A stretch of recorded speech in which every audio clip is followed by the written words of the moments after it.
got a crazy ministry story for you. Crazy story. This guy named Mike, he came into our facility from, I won't tell you, but he came in for one of the prisons and did very well for a long time. He was a sex offender. He wasn't one of those. They have in Florida here. They have different grades of sex offender, but he had been with a 17-year-old girl, and he was only like 19 or 20, maybe 21, and he got arrested because the father pressed charges on him. So he got 5 years imprisonment, and he went and he came to us on parole. Well, during his parole, he had been with us about a month. He'd been doing very, very well. Well, you're supposed to report in every month on your parole, and he didn't. He missed the date. So they put a letter out to him, just sent him a letter saying he did report a few days later. He was here. They all checked with us. He was here the whole time. He didn't go anywhere. And he wasn't a predator. You know what I mean? He had made a mistake. He was 21, I guess, and his girlfriend was 17, and it happens, right? Florida. Anyway, so he got a letter in the mail. I remember I think it was a Wednesday, and he got the letter in the mail, and he looked at it. He called me right away. I went and saw him. I calmed him down. The letter said that he could he could very easily go back to prison.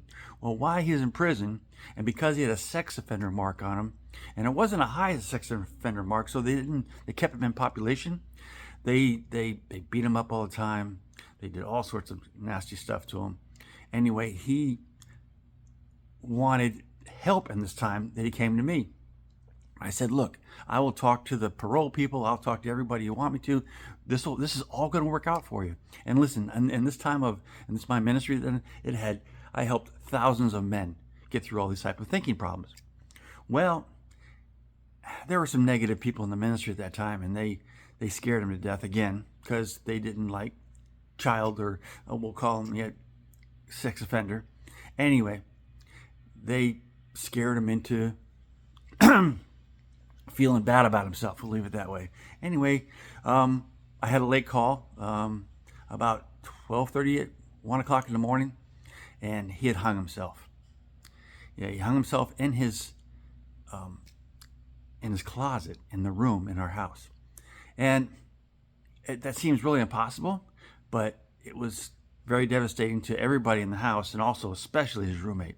His roommate wasn't the same because he found him, and it wasn't good. Can I tell you something? You can get through it.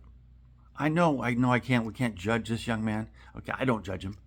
We all have our stupid stuff we do. But he was a good guy. And he was twisted in his mind, not because of the sex offense. He was twisted in his mind because of fear. And fear will take you down. Fear will steal your life. I got my shirt on today. If you see it, it says fearless. I'm not saying I'm fearless completely, but I'm working on it. But it will kill you. It will take your life. Fear will steal you blind, even when you're alive. Well, so the question came around this. Is he in hell or is he in heaven because he did this? And I laughed at him at the time because these guys are so fearful themselves. I said, he's not in hell. We're not going to go there right now in this video, but no, I'm not going to go there. But let me tell you that he's not in hell. He's with the Father. He's with Jesus. He's with his past loved ones. He's with his mother and father if they're gone, their grandmothers. He is with them right now. And Mike is doing awesome.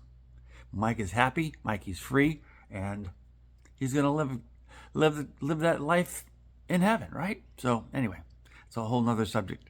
If you want to talk about it, we'll follow me, and we'll talk more. You can message me if you want. DM me. You could leave a comment here. Do what you want.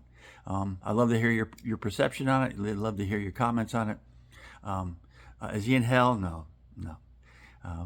I know by faith, and he's with us. He's going to be with us. We'll see him again. Put it that way. So anyway, I love you guys. Have a great day. Any questions? Get a hold of me. I love you. Have a great day.